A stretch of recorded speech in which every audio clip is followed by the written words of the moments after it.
sommes engagés publics. Bienvenue aux engagés. OK. On va être trois. On est trois. Avec Bisoun. Ça peut pas être le nom de l'épisode. Bisoun 2. On va aller chercher du clic au bout avec ça. Bon, Bisoun 2. C'est le nom de l'épisode. OK.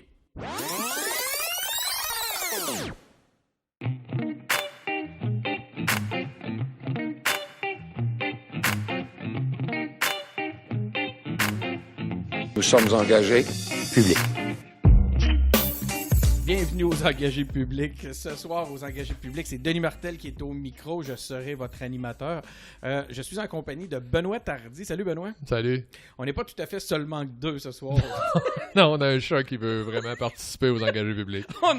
on a ma chatte Bisoun qui est pas mal impliquée comme ça. Là. Elle cherche on dirait qu'elle est à la recherche d'amour. Pas pire. Cette semaine, il y a eu beaucoup d'actualités dans la politique. Il y a eu la partielle dans Jean Talon qui a attiré notre attention. On est les deux de la capitale nationale, donc ça nous a interpellés particulièrement. D'ailleurs, toi, Benoît, tu t'es impliqué dans la partielle pour le Parti québécois. Un peu, oui. J'ai fait du porte-à-porte dimanche, okay. Puis je suis allé hier pour assister dans un des bureaux de vote au dépouillement. Donc, tu as carrément été impliqué là, dans l'organisation puis t'as supporté, puis t'as aidé, tu t'es engagé pour le candidat dans Jean Talon. Un peu. Mais j'étais pas tout seul. Il y a eu une grosse mobilisation dans Jean Talon. Là. Il y avait beaucoup de bénévoles. Ils ont fait du pointage en innocent. Écoute, il y a eu une belle implication de pas mal tout le monde dans ce coin-là. Ben, tu auras l'occasion de nous en parler tantôt, puis tu nous diras, entre autres, si ça a apparu sur les résultats. Ça, c'est une autre histoire. Pas tellement. Il y a eu aussi, en parallèle de tout ça, la conférence des premiers ministres à Toronto. On a vu que le nucléaire était l'élément qui allait faire qu'on est bien certain qu'au moins 3 provinces canadiennes n'allaient pas acheter l'électricité du Québec. Et on sait maintenant que la contestation de la loi 21 se fera dans une impartialité la plus complète. Flink, clink, clink, flickipi. Flink, clink, clink, clink, flickipi. Flink, clink, clink, clippetin. Le petit clippeteur. Flan, plop, plop, plop, plop, plop. Donc, oui, cette semaine, on vous invite à retourner voir dans nos vieilles entrevues. C'est pas si vieux que ça. On vous invite à aller réécouter Joëlle Boutin, qui est la nouvelle députée de Jean Talon, que j'avais eu la chance d'interviewer dans le cadre de ma tournée auprès des différents candidats dans Jean Talon pendant la campagne. Donc, c'est disponible avec des dizaines d'autres entrevues sur nos différents canaux. Sinon, ben justement, si on la regarde, cette élection-là, les résultats sont quand même sont surprenants pour certains. J'ai hâte de t'entendre, Benoît, là-dessus. La CAQ a fait 43%, le Parti libéral du Québec a fait 25%, Québec solidaire a fait 17%, et le Parti québécois a fait 9%. Es-tu surpris des résultats? Ben, je pense qu'il faut rappeler que c'était un château fort libéral depuis 1960 et je sais pas quoi, là, depuis que la circonscription existait, en tout cas, là, c'est ça. Donc, surpris, plus non que oui. La CAQ est très forte. Je pensais pas qu'il ferait 43%, puis je pensais que le PQ ferait un petit peu plus que ça, mais non, c'est à peu près l'ordre que j'avais prévu. Quand tu disais que tu t'attendais à ce que le PQ fasse plus, moi j'avais entendu de mes nombreux contacts au Parti québécois que au Parti québécois on espérait faire des meilleurs résultats. On avait même annoncé, on a laissé planer même une victoire à un moment donné. Puis moi on m'a dit ça. Puis aussi on parlait de gros scores. Là. On était assez confiants, on pensait peut-être même faire du 20%. Qu'est-ce qui fait qu'on on a des résultats aussi, d'aussi mauvaises prévisions, puis des résultats qui sont surprenants au sein des organisations? Quand tu regardes même là auprès de Québec solidaire, quand je suis allé les rencontrer dans leur local, eux autres, ils me parlaient que la lutte était vraiment entre eux et la CAQ. Puis pour eux autres, c'était évident. Puis ils sont 35 points derrière, là. Tu sais, il faut juste. C'est ça. Quand 25, tu regardes le résultat, mais c'est quand même énorme. Non. Quand tu regardes, ils sont même loin des libéraux, ou qui disaient qu'ils étaient devant les libéraux. Puis même quand je leur disais, le vieux fond de rouge, je ne vais pas avoir va pas faire avoir son impact, va pas avoir son effet. On me disait que non, c'était vraiment là, la lutte était sur le nouvel axe, qui était l'axe gauche-droite avec la CAQ et Québec solidaire. Donc, plus de place pour les vieux partis. Moi, ce que je trouve plate dans un contexte comme celui-là, j'appelle ça de la vieille façon de militer, de la vieille façon de faire des campagnes. Comme si les partis ont ça, cette espèce de politique-là, cette façon-là de faire. Je l'ai vécu de l'intérieur, où on annonce des espèces de gros scores-là, on cache l'information, on la contrôle, en tout cas minimum, pour garder les troupes motivées. C'est la raison qu'on donne dans ce contexte-là. On dit qu'on veut garder les troupes motivées. Moi, je pense qu'il y a plus que ça. Ça se pourrait-tu, Benoît, que les outils de pointage ne soit pas tout à fait approprié à la réalité actuelle? Ben moi, je suis rendu à penser ça parce que, justement, je l'ai dit tantôt en introduction, il y a eu... Ça a super bien marché, la façon habituelle de faire de la politique, avec le pointage, le porte-à-porte, on rencontre les gens, on met des accroches-portes, on fait les affaires comme il se faisait avant, puis... Ça a super bien marché. Il y avait des bénévoles au bout, tout le monde était de bonne humeur, les scores étaient corrects. Tu disais que l'esprit dans le local électoral était très bon. Ah non, tout le monde était super content, tout le monde était de bonne humeur, tout le monde, ça allait bien. Il disait que le porte-à-porte, parce qu'il faut se rappeler aussi qu'on est dans la région Capitale-Nationale, là, des gens qui... Le PQ qui est mal reçu, là, le monde est assez habitué à ça, là, puis apparemment que c'était pas comme ça que ça se passait, puis c'est un peu... Genre, moi aussi, je critique les outils, là. Je pense qu'il y a eu une... Ça se peut pas, là. Il y a eu des chiffres là, qui sont sortis. Là, ils ont pointé, je sais pas combien de sympathisants. Là-dessus, il y en a eu 2 tiers qui sont sortis. Puis il y a eu à peu près ce nombre de votes-là. Là. Donc, ça a comme pas de bon sens. Là. C'est comme si de tous ceux qui n'avaient pas été pointés, il n'y avait personne qui avait voté pour le PQ. Là. Il y a une manière, dans le calcul, il s'est passé quelque chose là, qui n'a pas de bon sens. Là. Je sais que l'impact des lignes cellulaires aujourd'hui est assez important sur ces espèces de calculs-là, sur ces prévisions-là. Ouais. Mais ça se pourrait... Je sais aussi que le Parti québécois a fait des choix dans les dernières années au point de vue des outils de pointage qui les dessert peut-être aujourd'hui. Je ne sais pas qu'est-ce qu'il y en est. Tu sais, des outils, par exemple, mobiles qui leur permettent de garder leur pointage à jour plus rapidement, que ce soit directement au porte-à-porte ou directement lorsqu'ils sont au téléphone ou même directement lors du jour, lorsque les feuilles sont transmises, les feuilles de vote sont transmises dans le jour du vote. Ben, est-ce qu'il faut encore que ces feuilles-là soient transmises physiquement jusqu'au local électoral ou ça peut être rentré directement dans au PQ, il y a quelqu'un, il y avait un runner, il y avait quelqu'un qui ramassait les feuilles. Mais dans les autres partis, ça, des runners. Plusieurs partis ne les ramassaient pas.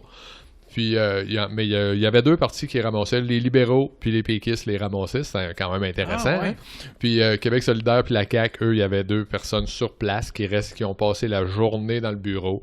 Puis au fur et à mesure, ils rentraient les électeurs qui avaient voté. Les électeurs qui avaient voté. Puis c'est quoi exactement ce bureau-là que tu parles? Toi, tu étais là parce que tu avais cette position-là d'observateur. Moi, j'ai assisté au dépouillement des votes. C'est ça. Je suis arrivé là. L'observateur du Parti québécois pour le dépouillement des votes. Pour un des bureaux il y avait 14 ou 17 bureaux. Là. Puis ce que tu nous confirmes, c'est que la CAQ et Québec solidaire avaient quelqu'un sur place qui pouvait faire la saisie des électeurs ayant voté directement avec une plateforme mobile, alors que les 2 vieux partis, il y avait un runner qu'on appelle. Ouais. Donc quelqu'un qui prend les feuilles, puis qui part avec son char, puis qui s'en va les porter. Des fois, il y a des maisons, là, je sais pas. Des fois, il y a des maisons où les gens vont faire ça, où il y a le local électoral qui est utilisé pour faire cette opération-là. C'est intéressant, aussi. Ça. Au-delà du fait que de la distinction et de la différence qu'on voit entre les 4 partis, ben, c'est intéressant même de démystifier cette façon-là de faire pour les auditeurs. Ben, tu vois qu'il y a peut-être de quoi te casser, là, justement, par rapport à ça. Puis je serais curieux de savoir ce que les prédictions des libéraux leur disaient, justement, par rapport aux résultats qu'ils ont reçus, juste pour vraiment vérifier. Cela dit, à ce moment-là, qu'est-ce qui explique l'écart dans les résultats de Québec solidaire? Tu sais, Québec solidaire qui nous disait, qui était très, très, très positif, qui nous disait que ça allait jouer contre eux, qui finalement ont plutôt déçus, sont eux-mêmes déçus. Tu sais, Ben, moi, je pense qu'il y a à peu près juste la CAQ qui peut être content de ces résultats-là, là, parce que les autres, Québec solidaire ont fait moins qu'à l'élection générale. 43. Les libéraux, évidemment, ils ont perdu un château fort. Là. C'est sûr qu'ils Pour peuvent pas être contents. Jamais. Puis, Qui avait toujours été à eux, qui avait jamais été Puis les péquistes ont fait 9%. Là. Bon, c'est sûr que Ben, Jean je te dirais que Talon, pour eux autres c'est que toujours... Chez les perdants, c'est pour les péquistes que c'est quand même le moins pire. Je sais que je peux comprendre que Ouais, non, vous mais pouvez c'est être ça. déçu, parce que Ouais. pas comme péquiste, tu peux être déçu, sauf que c'est quand même beaucoup plus attendu, c'était beaucoup plus attendu chez les péquistes, je pense quand même. Là, Oui, regarde, avez là, été moi je positif. pensais qu'il ferait 17%. Sans blague, là, moi Vous avez je même pas votre pensais remboursement. qu'il ferait 17%. Il avait fait presque 15 à l'élection générale. Je me disais, non, là, écoute, c'est une élection partielle, il va arriver quelque chose, là, on va faire 17 à peu près. On va finir à peu près égal avec Québec solidaire. Faut dire que les candidats dans le cadre de partiel, ils jouent pour beaucoup. Puis les autres candidats, il y avait des candidats quand même assez... Il y avait des candidats vedettes, il y avait des candidats forts. Joël Boutin est une candidate qui est très prometteuse. On va le voir comme députée. Madame Bourdon était connue aussi. Donc, je sais pas, tu sais, c'était peut-être plus long shot pour les choix qui avaient été faits. Il y a eu des problèmes à l'investiture pour Québec solidaire. On avait vu là que c'était le choix de l'establishment qui a été rejeté, puis ça a fait du brouhaha au début. Puis du côté des péquistes, ça se bousculait pas à la clôture de départ pour pouvoir se présenter. Là. Je sais pas si l'expression est bonne. Ouais. Mais c'était pas là que, tu sais, c'était pas... le choix des candidats, à la limite, il était chanceux d'avoir Sylvain qui s'est présenté. C'était pas... il y avait pas beaucoup de monde, ça se bousculait pas. Non, c'est sûr que Mme Bourdon n'a pas fait l'unanimité, même chez les libéraux. Là. Il y en a plein qui ont voté CAQ, probablement. Là. Mais elle partait déjà... Ouais, toi, tu penses que, justement, sa campagne antérieure lui aurait nui? Son magasinage, là, en fait, je le sais là, que c'est plate pour elle de la résumer à ça, là, mais c'est quand même ça, l'image qu'elle a, l'image que les gens ont d'elle, là, c'est pas mal que c'est une magasineuse, fait que ça a pas aidé. Là, moi, ce qui m'étonne le plus là-dedans, c'est que soudainement, on reconnaît un effet d'Orion. Tu sais. On entendait les deux... c'est terrible. On entendait les deux porte-parole de Québec solidaire qui, soudainement, après l'élection, nous disaient qu'effectivement, Catherine Dorion... C'est drôle parce que je posais la question dans le dernier épisode, est-ce que Catherine Dorion tire son parti vers le bas? Tout le monde avait son idée là-dessus. Si on avait posé la question aux deux porte-parole solidaires la semaine passée, probablement qu'ils nous auraient dit... Puis c'est ça que je trouve plate, que je déplore, moi, dans cette façon-là de faire la politique, tu sais, c'est non, au contraire, on entend parler d'elle de façon positive. Et là, soudainement, après l'élection, on avoue là, tu sais, que la controverse des photos d'Halloween et du coton ouaté de Catherine Dorion ont pu avoir un impact. Regarde, je lisais ça tel quel dans le journal. Manon Massé et Gabriel Nadeau-Dubois ont tous deux avoué qu'ils en avaient discuté avec les électeurs rencontrés sur le terrain. Ça, en anglais, ils disent la lancer en dessous de l'autobus. Donc, moi, j'ai l'impression que là, ils sont en train de lancer Catherine Dorion en dessous de l'autobus. Penses-tu que c'est un signe de chicane éventuelle, chicane à venir chez Québec solidaire? On verra, mais c'est sûr que là, c'est pas de l'amour, là, beaucoup, là. En tout cas, si j'étais à sa place, moi, je demanderais des explications. Je serais plutôt frustré d'entendre les deux porte-paroles faire ce constat-là d'une façon... Le lendemain de l'élection. Le lendemain, il n'y a même pas le temps d'en parler entre eux. Tu sais, puis je vous inviterai à écouter les 4 entrevues que j'ai faites, pour ceux qui ont le temps, avec les candidats. Tu sais, quand je leur demandais, puis j'en reviens encore à cette façon-là de tout le temps nous présenter ça, comme... Même au sein des militants, tout le temps leur présenter ça tout beau au lieu de les garder dans la vérité puis des faire militer en équipe, je trouve ça questionnable.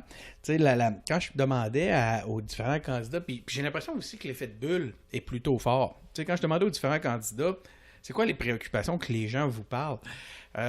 C'est drôle, j'ai l'impression que dans certains cas, puis je faisais exprès pour faire la nuance entre, je posais une question, je disais quelles sont les préoccupations que les gens vous amènent dans Jean Talon, puis après ça, je leur posais une question, toi, comme potentiel élu, quels seraient les grands dossiers que tu porterais? Puis je faisais exprès pour les séparer.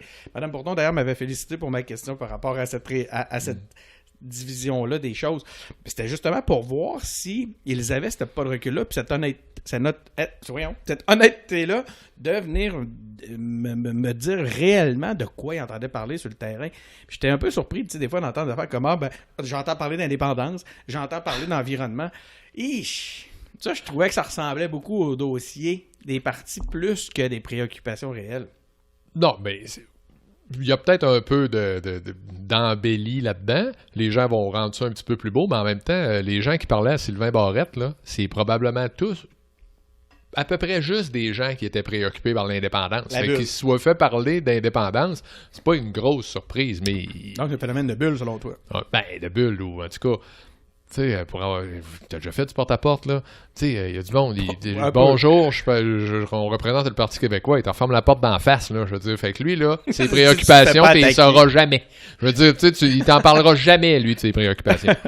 Fait que c'est un peu normal que ce soit les sympathisants, les gens qui pensent voter pour toi, qui vont te parler plus, là. Je veux dire, c'est pas une surprise. Mais effectivement, il y a peut-être un peu on va dire que les gens nous parle de ce que nous autres, on aimerait pousser. On a le goût de pousser comme sujet. OK, ben écoute, ça fait le tour pour notre couverture de je me suis couché assez content, même si j'aurais aimé que le PQ fasse mieux, là. Je me suis couché assez content que ce soit pas un libéral qui était député de Jean Talon. Je pense qu'on peut quand même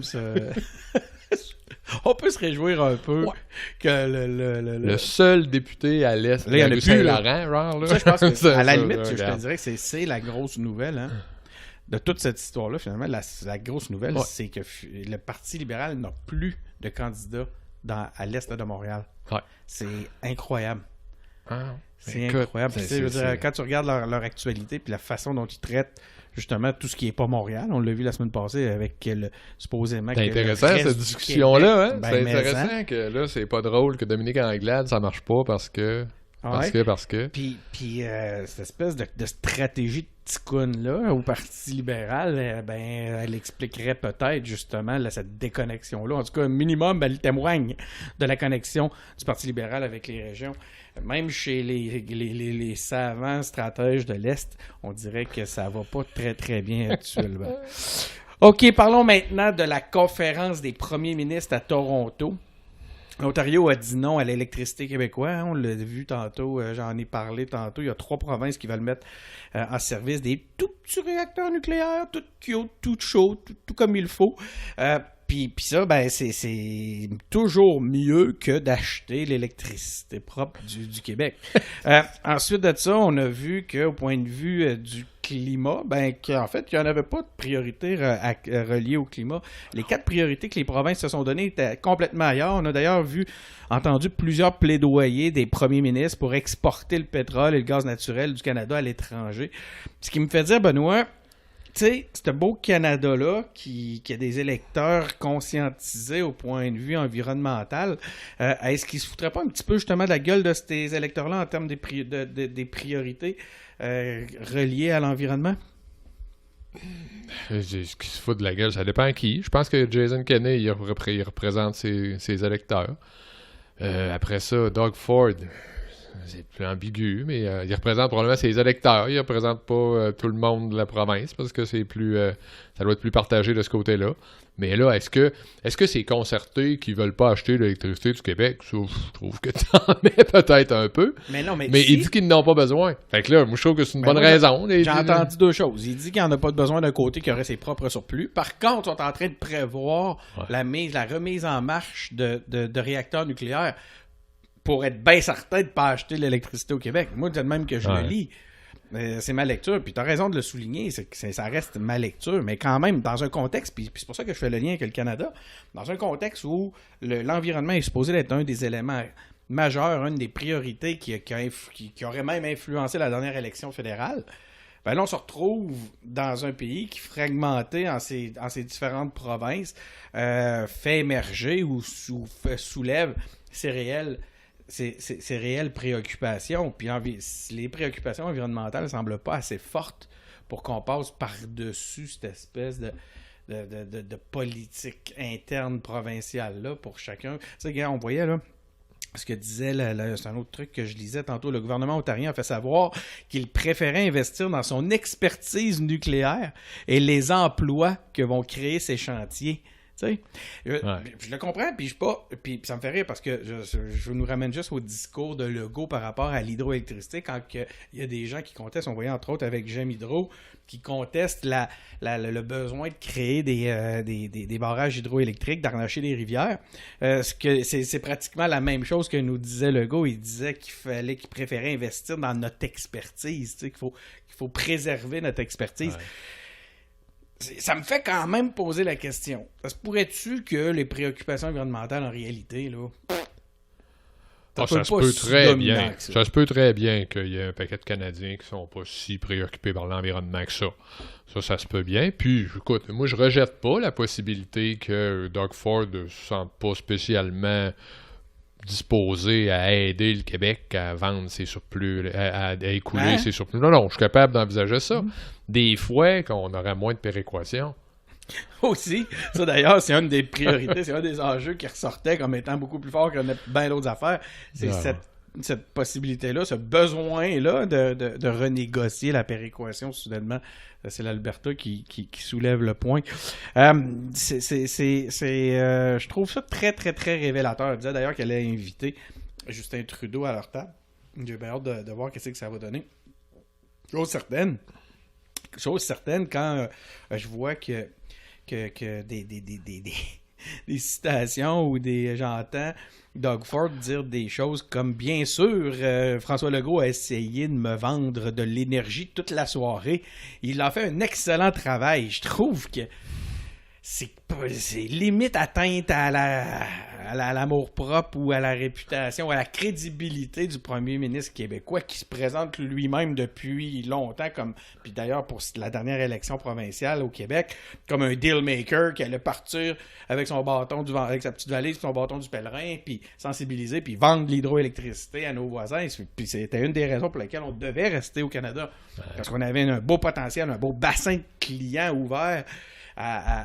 Puis que lui, comme grand deal maker, il allait régler ça. Là, je trouve que ça affecte cette image-là assez fortement, ce qui vient de se passer. Surtout quand il se fait prendre de haut, puis que Doug Ford fait des déclarations comme celle-là, où il positionne un peu comme un négociateur en culotte courte. Je trouve pas que c'est très, très, très respectueux. Comment ça s'appelait? C'est pas la deuxième fois que Legault se fait dire non pour vendre de l'électricité. Là. L'autre premier ministre n'avait pas dit la même chose. Tu sais, là. Il était revenu et il avait dit « Oh oui, elle m'a dit qu'elle m'achèterait de l'électricité. » Puis l'autre, il avait dit « Non. » C'était avant Doug Ford? Avant Doug Ford. Comment ça s'appelait donc? Je sais pas. C'était le libéral avait été oui, là. La libérale qui était assez... ça a mal fini son affaire. Donc, y avait-tu d'autres éléments qui avaient attiré ton attention? Ben, en fait, moi, par rapport à ça, c'est que je pense que le vrai problème on pourrait en reparler du nucléaire. Là. Ça, moi, je suis pas complètement fermé à l'idée, là, mais c'est parce que le nucléaire des années 60, là, peut-être qu'on pourrait passer à d'autres choses. Là. Il y aurait probablement moyen de gérer ça autrement, le nucléaire. Il y a Bill Gates, entre autres, là, qui essaye de brasser quelque chose avec d'autres choses. Non, mais... précis comme... Tu comprends? Non, mais Bill Gates s'est lancé, ça s'appelle Terra Power, je pense, c'est une patente de même, sa business. Puis lui, c'est du nucléaire, mais pas du nucléaire comme on le fait maintenant, tu sais, donc... Pas le nucléaire de Tchernobyl. Peut-être qu'il y a lieu de revisiter le nucléaire. Là, ça, peut-être, mais pas brasser du vieux nucléaire juste pour pas acheter de l'électricité du Québec. Je trouve que ça ressemble à ça. En tout cas, une chose est certaine, c'est que j'ai l'impression que d'ici quelques temps, ça devrait s'additionner sur la liste des refus, sur la liste des frustrations qui vont peinturer la CAQ dans le coin. Puis tu sais, moi, je suis le premier, tu sais, j'aime beaucoup cet esprit d'initiative-là, cet esprit entrepreneurial-là de la CAQ, puis que M. Legault dont M. Legault fait la promotion. Mais j'ai l'impression qu'il se retrouve quand on face à ces... Puis, comprenons-nous bien, là, ce sont les réactions de nos voisins que je conteste, que je dénonce dans ce contexte-là. Tu sais, je veux dire, c'est difficile de penser que tout ça est négocié de bonne foi là, quand tu connais tout le contexte dans lequel c'est fait.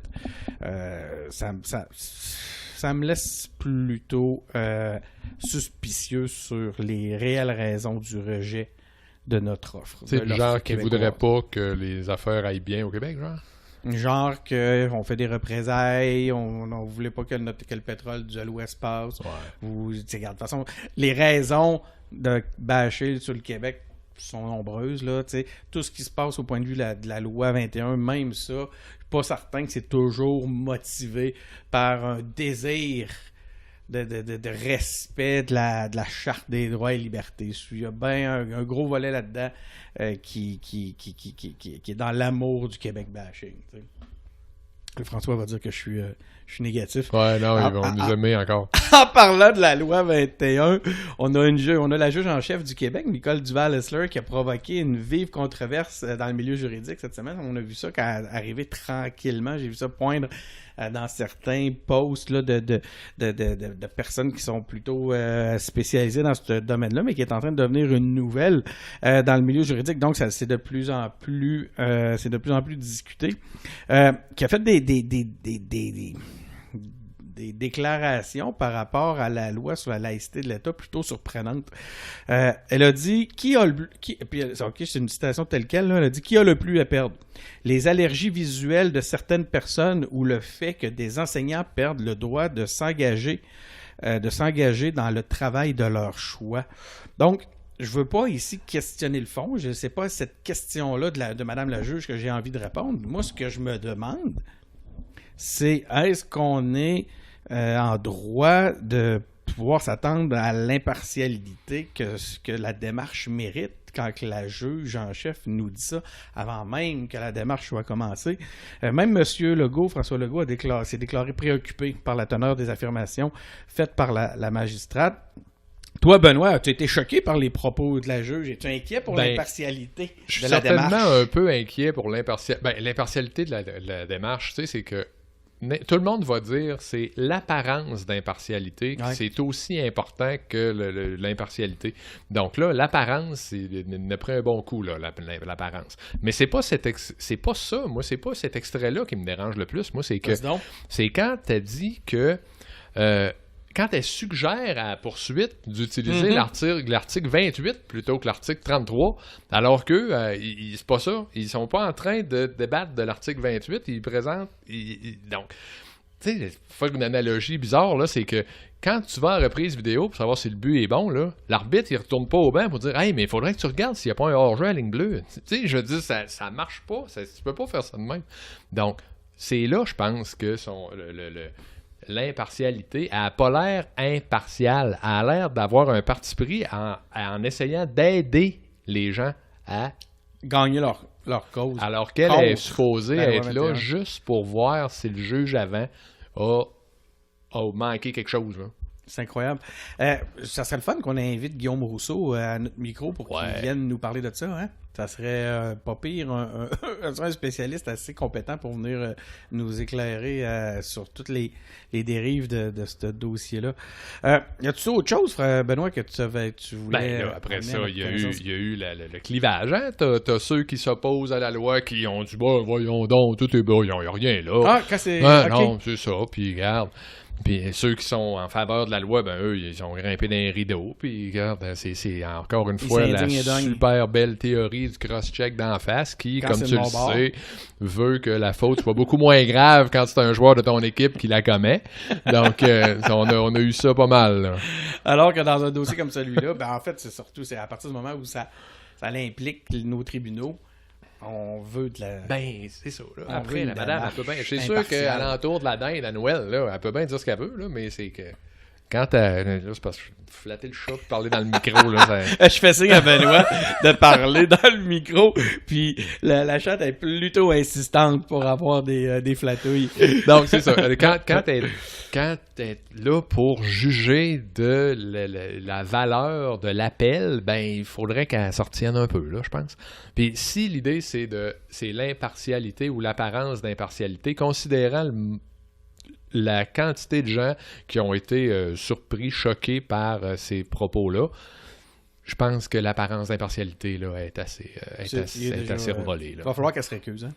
Ben, écoute, je suis loin d'être un juriste, là, je peux pas, mais Guillaume ça regarde pas bien, en tout cas. Guillaume va venir nous raconter ça. Je te remercie beaucoup, Benoît. C'était un épisode court cette semaine, court mais efficace. On a couvert tous les points, on a amené nos différentes, nos propres commentaires et préoccupations, tout ça en flattant la chatte, la bedaine d'Abizoun qui est venu chercher des flatouilles. Donc, c'est tout pour cette semaine. Abonnez-vous à notre balado sur Apple Podcasts, sur Google Podcasts, sur SoundCloud et sur Spotify. Suivez-nous sur notre page Facebook, sur Twitter, sur YouTube et sur Instagram. Engagez-vous en visitant notre site web, engagez avec un S public avec un S.com et à la semaine prochaine.